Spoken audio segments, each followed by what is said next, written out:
Record on this computer. View, speaker view.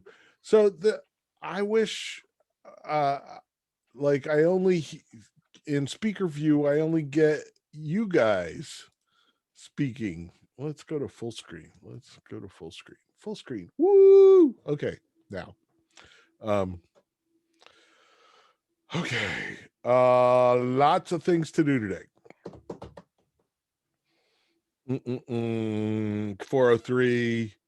Everybody's here. Let's turn on the chat. Chat. Where's the chat? Nope. Should we go live on Facebook? Let's stream this straight to YouTube. There's chat. Okay. Let's get out of full screen. Exit full screen. There it is. Roar. Yes, the wolf has returned.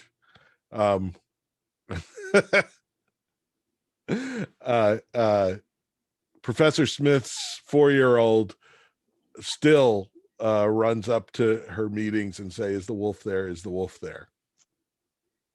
It's April Fool's. Why wouldn't I? If it bothers anyone, I can stop, but come on, it's April Fool's. I did whole weeks as the wolf last semester. Okay. So if what was your April Fool's joke, Eli? So my Discord server, I renamed it Fortnite and Furries. And then I forced everyone to take the Persona quiz. And I also deleted all the channels, and the only channel that's left is Furries. That's what it's called. Oh dear. Well, where's the Fortnite? Yeah, where's the Fortnite? See, I don't think anybody has Fortnite. Oh, it's just I feel like that's off label then. You should download. No, but the alliteration's pretty good. That's also fair. Okay, so we got to get to work. So first off, everybody who didn't find a group, I have put you in groups. So please check the people page for your writing, not really groups, but writing partners. You now have a writing partner if you didn't previously. So that said, if you're like, oh my God, I was gonna partner up with Bruce, but Bruce didn't put his stupid name in with me. That's horrible. Now I have to partner with Audrey. I don't know who Bruce or Audrey are. I made them up. No worries. You can switch around. You can leave a group and join a different group. The groups are limited to 2 people. There are 26 people in this class. So you can't do 3 people in a group, because I don't want any poor singleton going, I don't have a group and there's no one left in the class, because then McKenna has to do this. McKenna has to write something. Oh no. Okay, so contact your writing partner if you haven't already. Find a time when you two can get together via Zoom or Discord, or by the way, there are also voice channels in Discord that you can use. There's 8 billion of them. Feel free to use any of them for other things.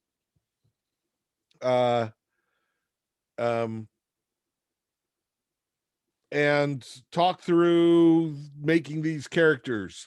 You should make the 6 characters. Remember, 2 of them are animals. I am proving today that animals can teach classes. 2 of them have to be things, and 2 of them then are left as humans. They are all going to be in a story together, so take that into account when you're making them. And I will go over the larger assignment. This is work product. Bottom line also is there are no kind of like, I'm not going to say this is a horrible character, this is a bad character.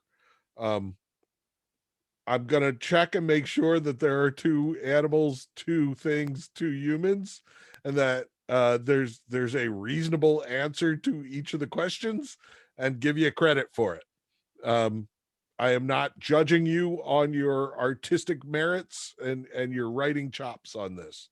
I'm just making sure you did it, because I want you to do character first and then story second. Everybody's like looking to the left. You all looked straight forward at the same time. It was weird. I know you're in different places, but everybody was looking to the left. Okay, I'm sorry. Small amusements. My screen, you're here, so I'm like just looking at you. Yeah, I don't know. It was just a weird thing that all that happened simultaneous. Okay. So I want to hit the Glassner up on ways to approach character, which you should have read. If you haven't, read it because it will help. And Glassner uses what we call the onion theory of character. And I just lost the page. Let me stick something in the page so that I can come back to it. I actually have a physical book. I know, it's very exciting. So I am going to share screen, get my whiteboard out. Woo, whiteboard. Oh, you can't see me clap anymore because the wolf has no hands. Just pause. I honestly wish that I could like wave my paws around. I have to do big head movements. Okay, anyway. So Glassner uses the onion method, and that is that we can peel away characters' layers just like an onion. So he starts on the outermost layer with the world mask. Boom, boom, boom, boom. That's my onion. I can draw. And the world mask is the face you show to the world, right? The face every character shows to the world. It is how you portray yourself. When you're in college, the first thing that anyone asks you is, what's your major? Right? You get sick of hearing it. What's your major? And if you're cool and hip and you meet somebody at a party, one of the ways to show them that you're cool and hip is to say, let's not ask each other what our majors are. Huh? Right? Because then you're a rebel, you're a loner. When you get older, it'll be, what do you do? What's your job? Are you married? Do you have a relationship? And usually it's there, that might be a loaded question. Are you married? Are you in is your girlfriend here, or is your boyfriend here? I'm alone and I'm unemployed. Let's go. I'm alone and I'm unemployed. What does that tell us about your world mask, right? Um, I'm alone and I'm unemployed. I don't own a car. And I live in a basement. Where do You you must be a live? college student. Right? Um, in my town, uh, there are 2 zip codes, and one of them is the quote unquote good zip code, and one of them is the not so good zip code. Um, and basically, because my town is cut in half by Route 9, um, north of Route 9 is the good uh, area, and south of Route 9 is the not so good area. And I live just south of Route 9. So um, when people ask, oh, where's your house? And I say, oh, I'm right off Route 9. And they're like, oh, um, and they name northern neighborhoods. And I'm like, no, I'm right next to the college. And they go, oh, but it's a really nice neighborhood because it's all the college people. See, if you lived Professors live here. north of Route 9, then when they ask you where you live, you would say, I'm north of Route 9. Yeah, pretty much. Yes. Or you say, I'm in 03. That's the zip code, 03 versus 02. Or there's a bunch of neighborhoods north of Route 9 that you say, um, I'm in. See, McKenna has in her world mask said she's a 2-monitor kind of person. See, and we know something about her now. She has told us she's got 2 monitors. I have 2 monitors too. We're both 2-monitor people. We have that in common. It tells us something about each other. So we try to find common ground through our world masks. I always think of the world mask as the crap you tell people at parties when you first meet them.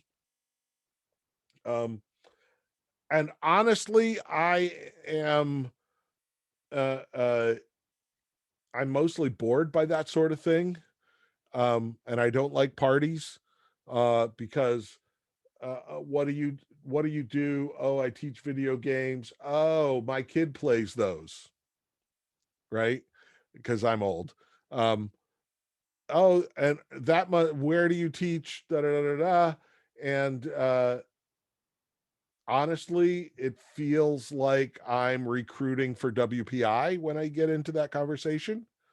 It feels like work to me. So we get into the next layer.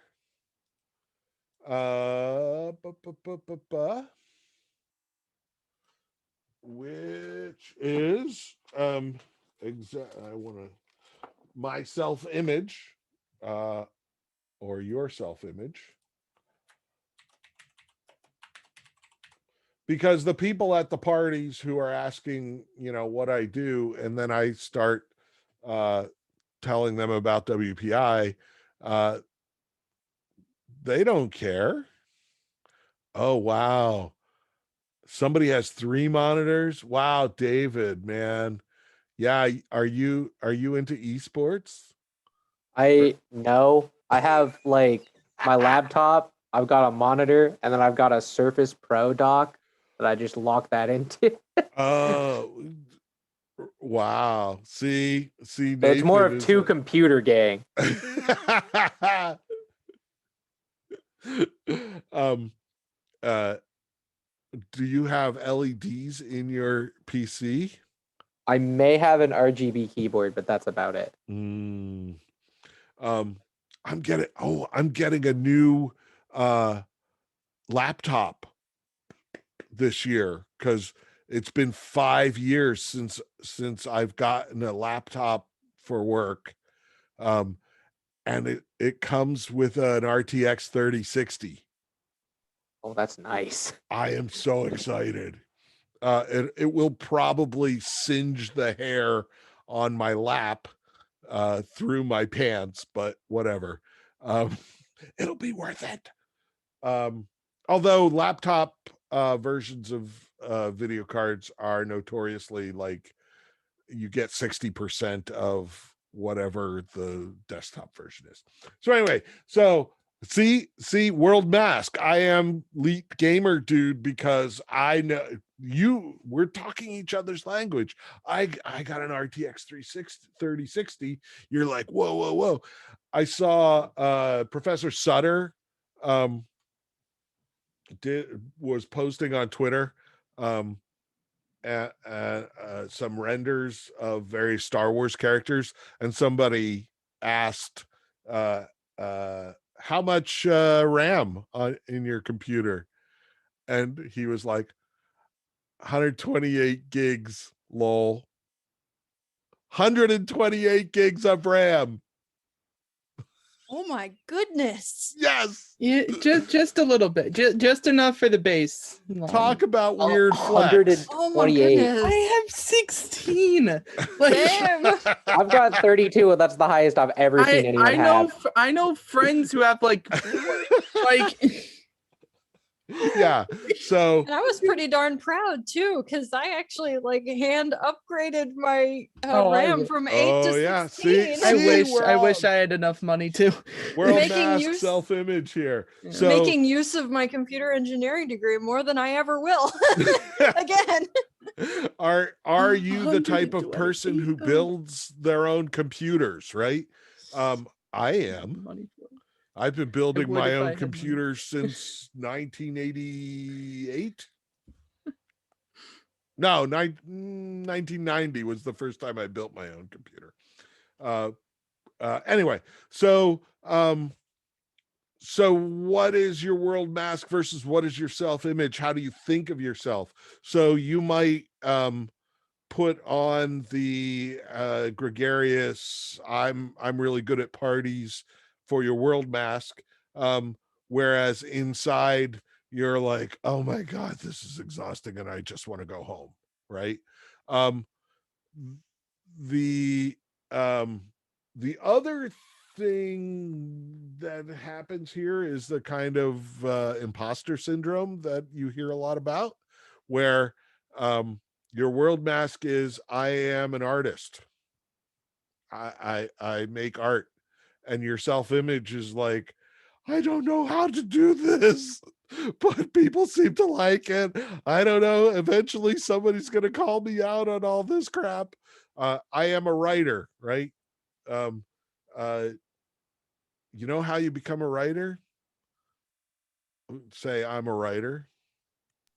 You write stuff. Well, yeah, but that's the second question. What do? I'm a writer. Oh, anything I would know? Not anything you'd know. It's in very esoteric publications, right? I'm in a quarterly, right? So you can get around that world mask stuff, whereas your self-image is, oh shit, they're gonna ask because I am a writer, and you're only as good as your last thing. Have I written something? Yes, I wrote something yesterday. What was the last thing you published? Oh, well, that was a while ago, right? And you can see the difference between world mask and self-image. Or, I mean, the easiest thing is, well, nah, I'm gonna move on.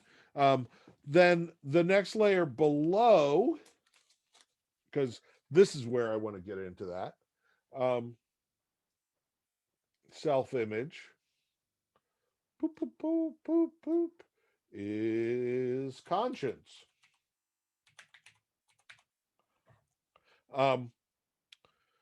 And we, a lot of times we say, this is the little voice in your head that tells you whether things are good or bad, right or wrong. And sometimes you do the wrong thing anyway, right? Because you don't have to listen to that voice. And this also affects your self-image and your world mask, because your world mask might be, I'm a good person, and your self-image is, I do horrible things all the time. And I mean, I don't want to get too far into therapy country here, but lots of people do things that they don't think are great, or your world mask is, I am a badass, I am a rebel, I'm a loner,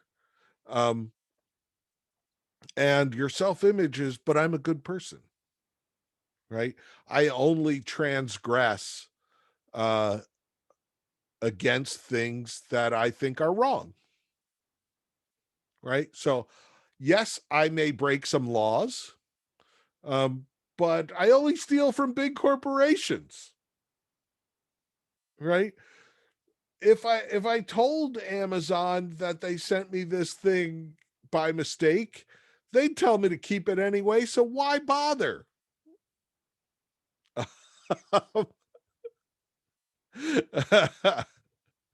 Exactly. Fake it till you make it. Well, see, this is the other thing. Is if you keep pretending to be something long enough, you are that thing. Bottom line. And one of the great things, one of the reasons for college is that you can practice being something that you aren't quite yet and get better at it, so that when you get done with college, you've had some years of practice in low consequence, in a low consequence environment, right? So I always say the best thing about college is you can fail, because you will learn more from failing than you will from succeeding all the time. And guess what? If you fail out in the real world, you might lose a job and have a hard time making ends meet. If you fail in college, you get a couple of failures for free. Keep failing, there will be consequences. But generally, you can fail a couple of times in college, and still make it through. Oh yeah, well, McKenna, lasting mental health issues again. All of this is lasting mental health issues. And I just want to point out, I keep talking about myself or my experience, and we're talking about making characters, right? But in the end, all characters are versions of yourself. Either what you imagine the, this other person is like, based on your own experiences, or just straight up, this is my voice, right? This is me, except his name is Clark instead of Dean, right? So final layer.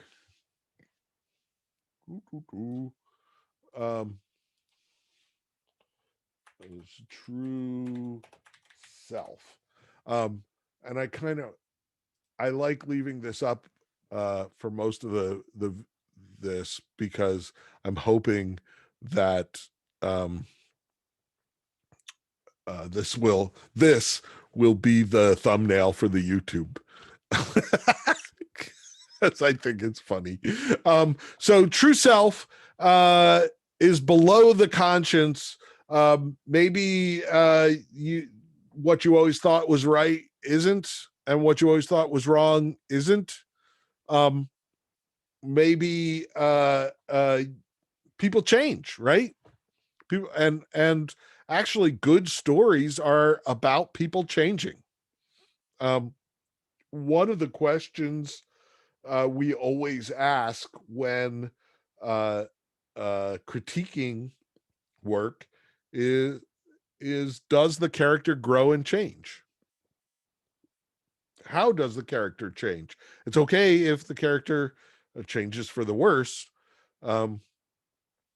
but any story, the character at the end of the story should be different somehow.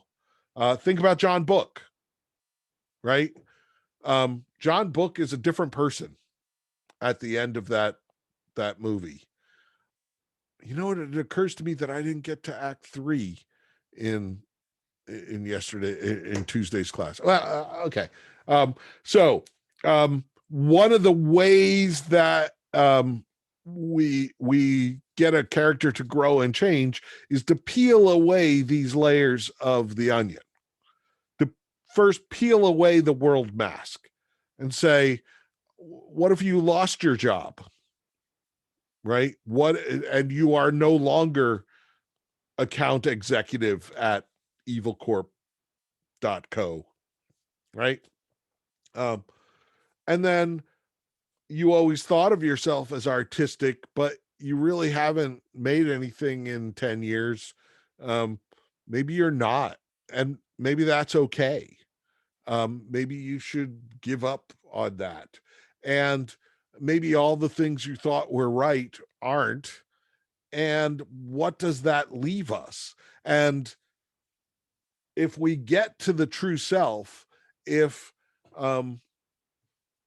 we strip all that away, we get what Aristotle calls, I believe, the anagnorisis, or the realization that of their own, the tragic hero's own culpability, that I am the bad guy, right?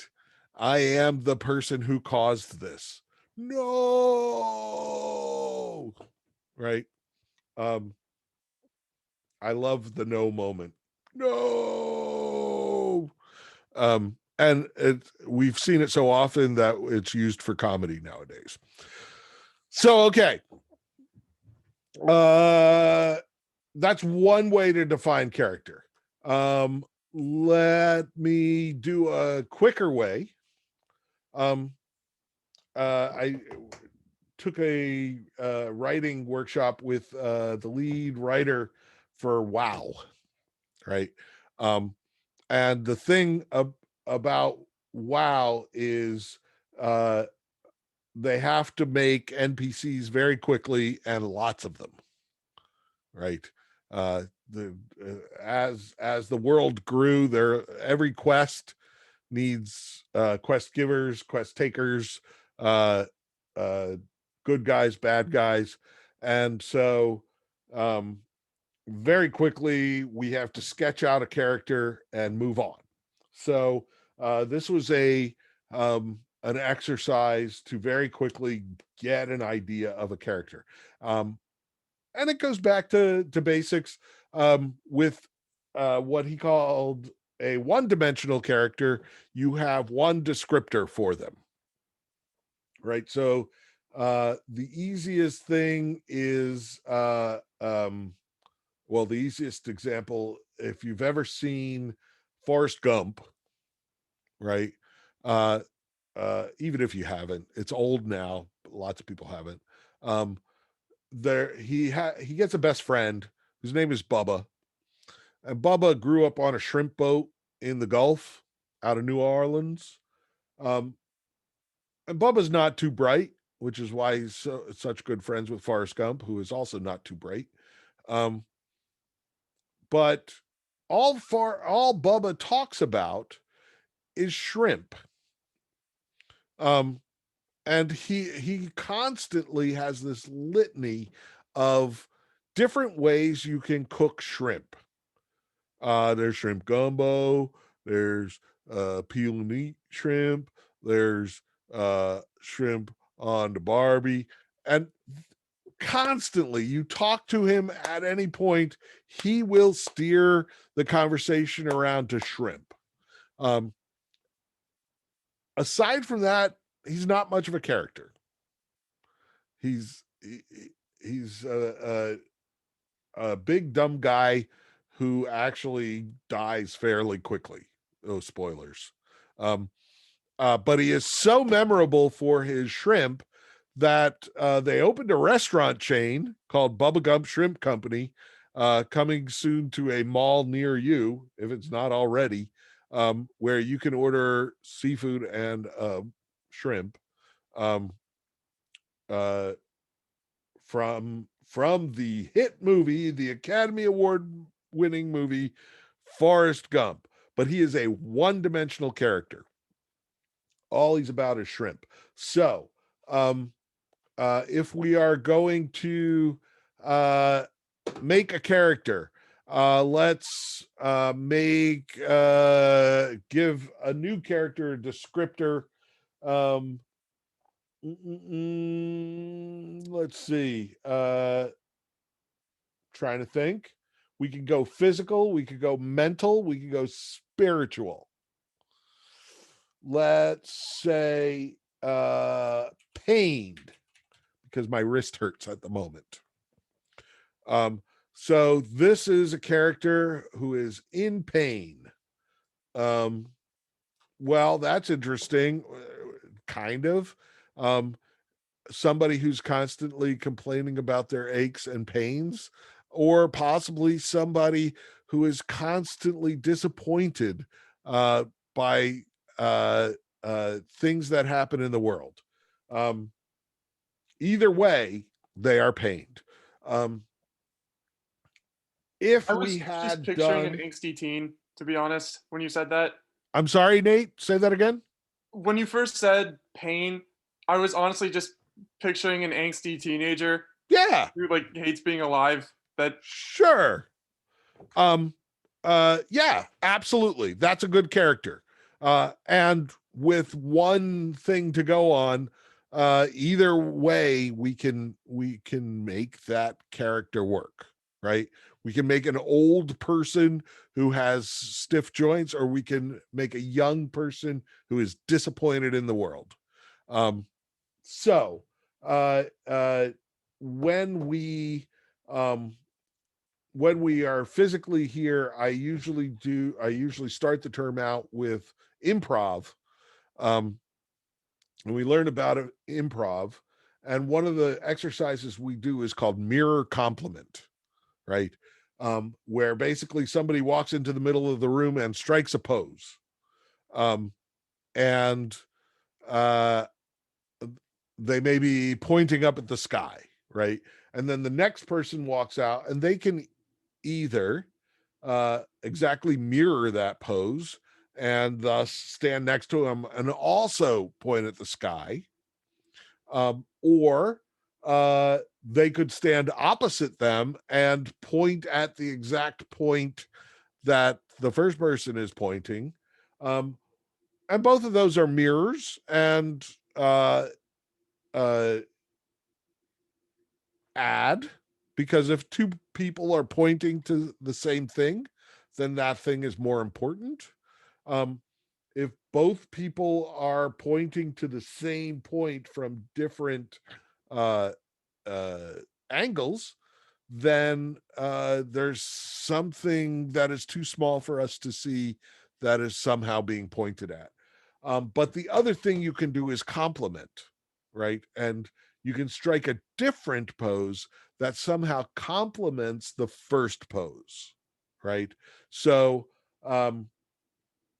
if someone is pointing up at the sky, another person can kind of shield their eyes and squint and try and see the same thing that the person is pointing to. Or they could take a pose where their hands are on their hips and they're kind of looking disappointed at the person pointing, and those things tell a story. So one of the ways we can tell a story within a character is to get a second thing that complements the first thing, right? So pained, I'm thinking about your angsty teen in their room, pained, and the thing that's coming to mind that I don't know why, but I'm gonna say glitter, right? And I see this angsty teen. We think of the pained, angsty teen as the goth kid, but I want my angsty teen to wear glitter eyeshadow, to have rhinestones or bedazzled clothes, right? And just to be sparkly all the time. In fact, that's an even better word. Let's say, I lost, I'm gonna say sparkly instead of glitter, because glitter's a noun and sparkly is a descriptive, is an adjective. Oh, glitter and sparkly have overwritten each other, and I don't know how to get rid of them. Let's see. There we go. Now, sparkly. So we've got a pained, sparkly person, and that's a two-dimensional thing, which is okay. We can do something with that, pained and sparkly. But to really get a person, we need a third dimension. We need something that pivots off of both of those things.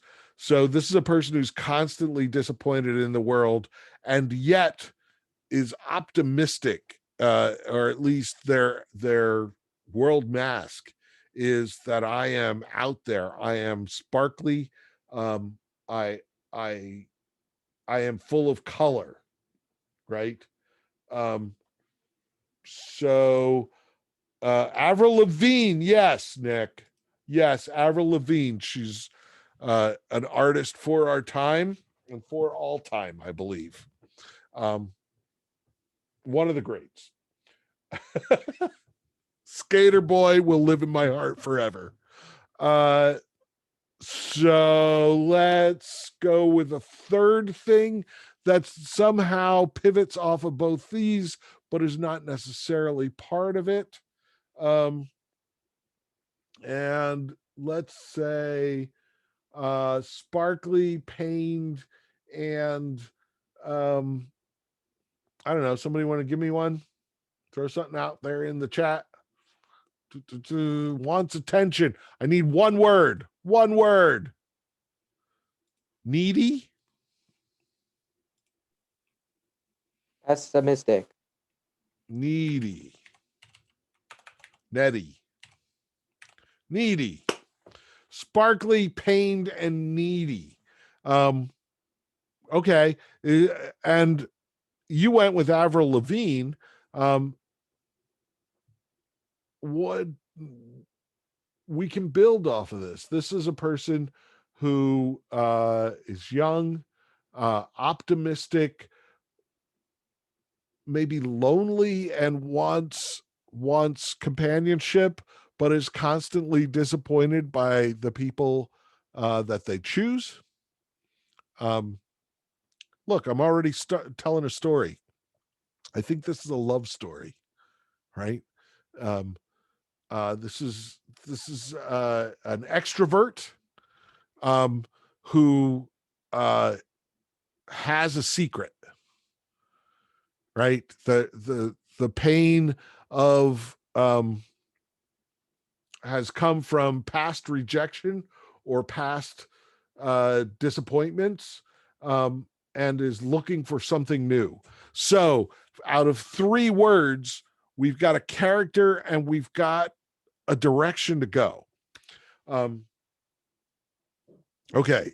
I am late once again. You guys, I talk longer with you guys. Maybe because you talk back more so than the other class. I'm not sure.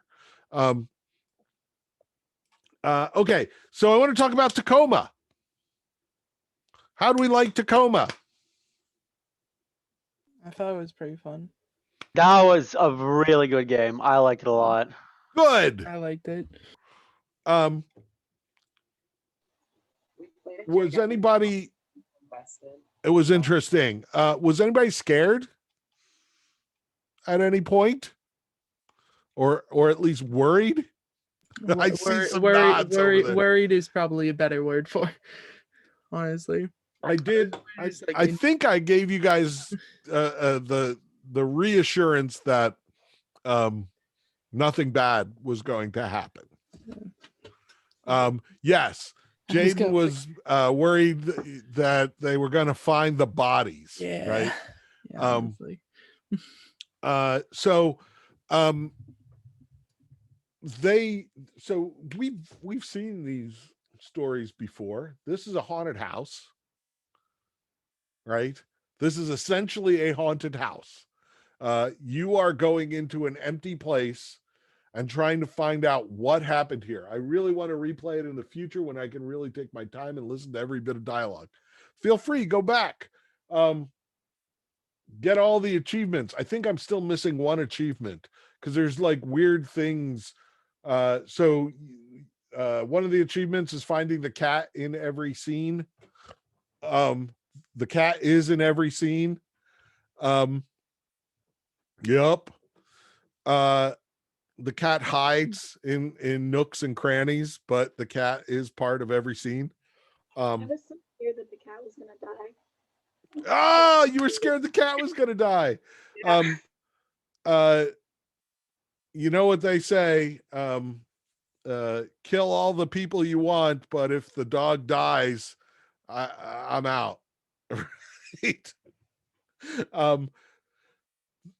There's also we know from Alien that the cat is the reason why Sigourney Weaver lives, or maybe the reason Sigourney Weaver gets in trouble. Jaden or Sean never even noticed the cat. It was kind of hard to find. I know I found the cat toys before I found the cat. I just thought it was a weird like mouse toy for some reason on the captain's desk. There are also like locked things around that you can figure out the codes for and get into places where you wouldn't necessarily get to, and you don't need to. In fact, you can ignore the story entirely. You could just put your little PDA in and see that it's downloading, go make dinner, come back, it'll be downloaded, and you can go to the next section and not do anything. I think the ending will be very confusing for you if you do that. Was anybody worried they were the bad guy? Yes, we At the end a bit. didn't put anything in the end. We were like, well, we don't want to give the AI to the corporation. It seems bad. Do we just stop playing and forget that ever happened? I think it was which one was it? I think it was by the time we were in like botany, I was like, I'm starting to get very suspicious. Yes. Because well, you yeah, are I the was- bad guy. Mm. You're a double agent, Yeah. right? You are sent there with one thing in mind, and then whoopsies. Whoops. So Bid high enough. so Tacoma plays with your expectations. All of its suspense is built upon you worrying that things are going to go bad, and things do go bad. I mean, there's an explosion. There's the meteor shower. I mean, that sets it all up, right?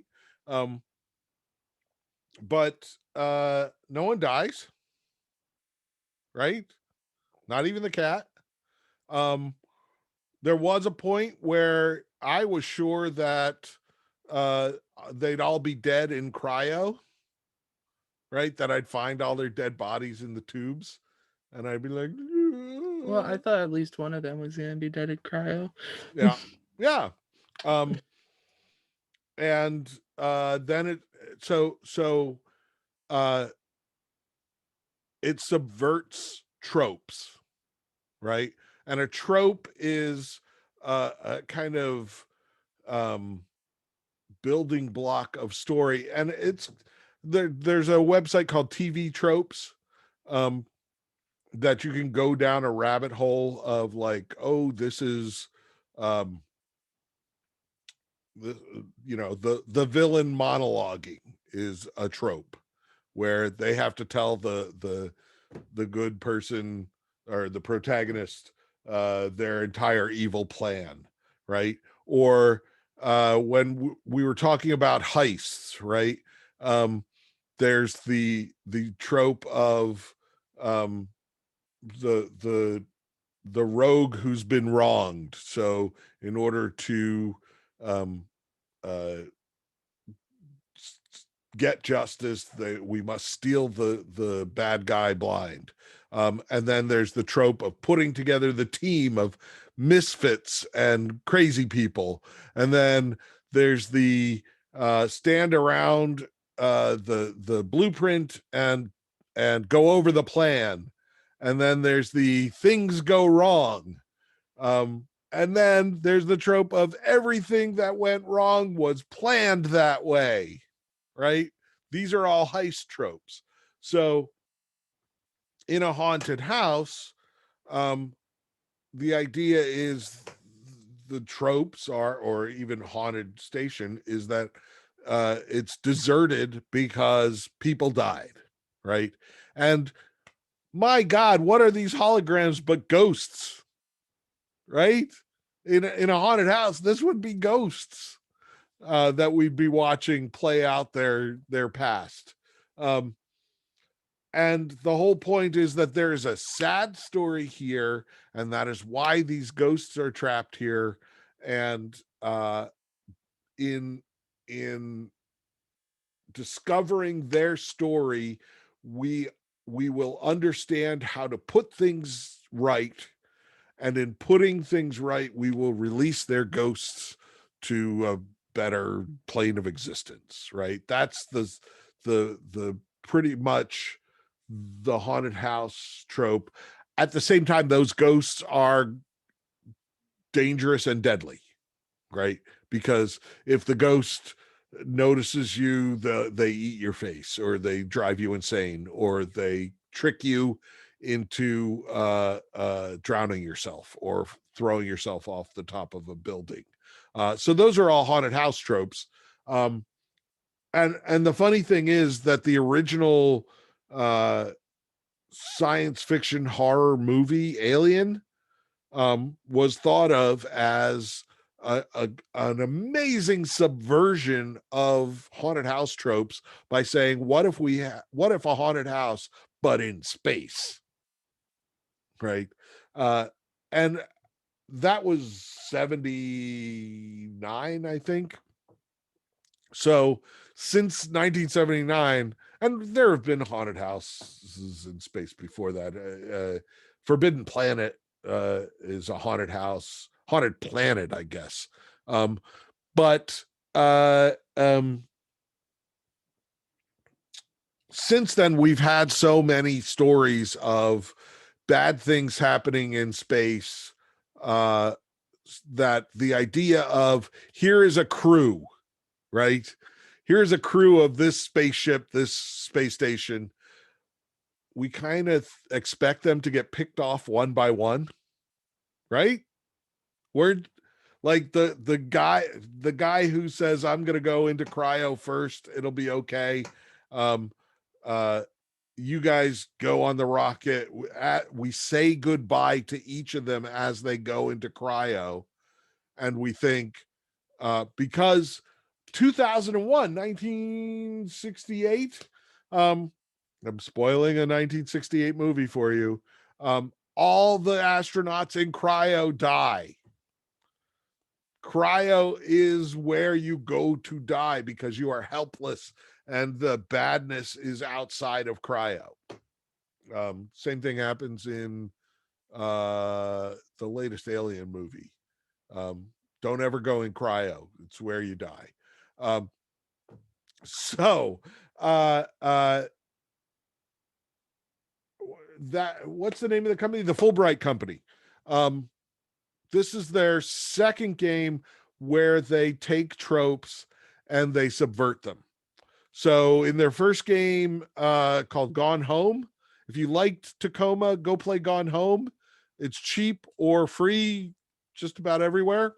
The setup for Gone Home is that you are a college student who has spent the year abroad. It's 1995 also for some reason. While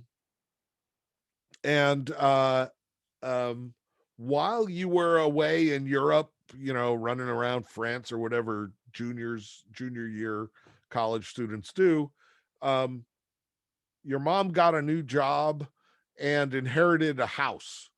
And so your entire family moved, and now you're back and nobody picked you up at the airport, and you got a cab back to the house, and it's a dark and stormy night, and you go up to the house and nobody's home, or it seems as though nobody's home. And so you are exploring a house you've never been in before to find out what happened to your mom, your dad, and your sister. And it is scary, but there is nothing bad that I don't want to spoil it, but go play it. It's a haunted house story without a haunted house. And it plays on the same tropes as the scary space station tropes that Tacoma plays with. And it's a coming out story too, which is 1995. Cool. Her little sister is the bee's knees. So go try it. I used to have you play it for this, and then people started saying that it wouldn't run on various computers, so I moved to Tacoma. So okay. Tacoma is absolutely storytelling. You can ignore the story if you want, or you can go deep. Did anybody get scared by the skeleton? Was that a jump scare?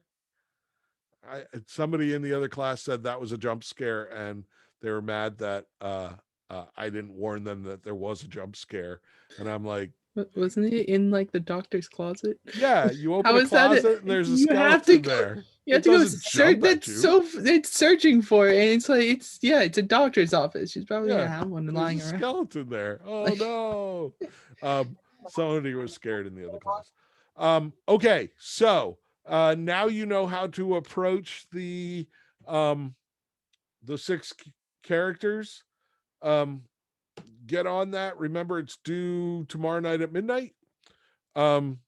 You have 4 minutes to get done right, club, because it's due at 5.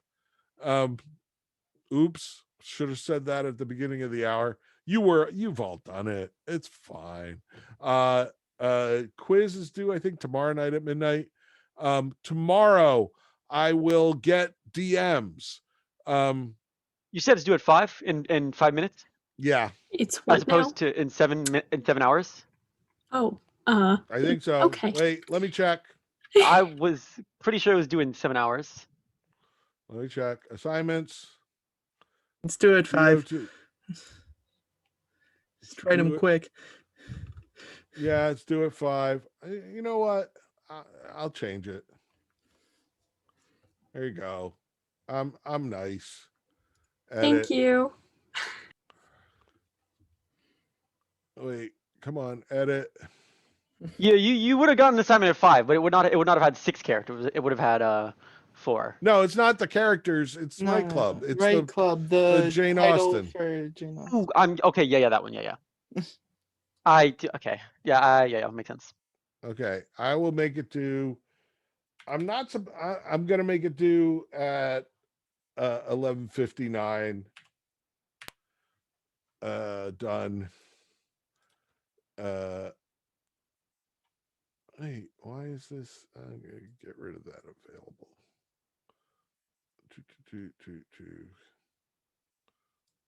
Can I just delete that? Yeah. Save. Okay, now it's due at midnight. Go do it. It's only 2 points. Okay, so character sheets. I will get names of DMs tomorrow. McKenna will email you over the weekend DMs. Be ready to play Monday evening. I usually start at 6. It's up to McKenna when she wants to start. Because the earlier you start, the less late you have to stay up. She will send you character sheets that characters, pre-gen characters that you're going to play. And if you haven't already, DMs, and this is only DMs for Monday. Just make an account on roll20.net because that's where we expect to play. Okay. And we'll get that set up like in the last 10 minutes of class tomorrow. If you're not going to DM, you don't have to worry. You don't have to worry about any of the D&D stuff until next week. Okay. I am way over time. So I am going to call it here. Happy April Fool's Day. And I will talk tomorrow about the hero's journey.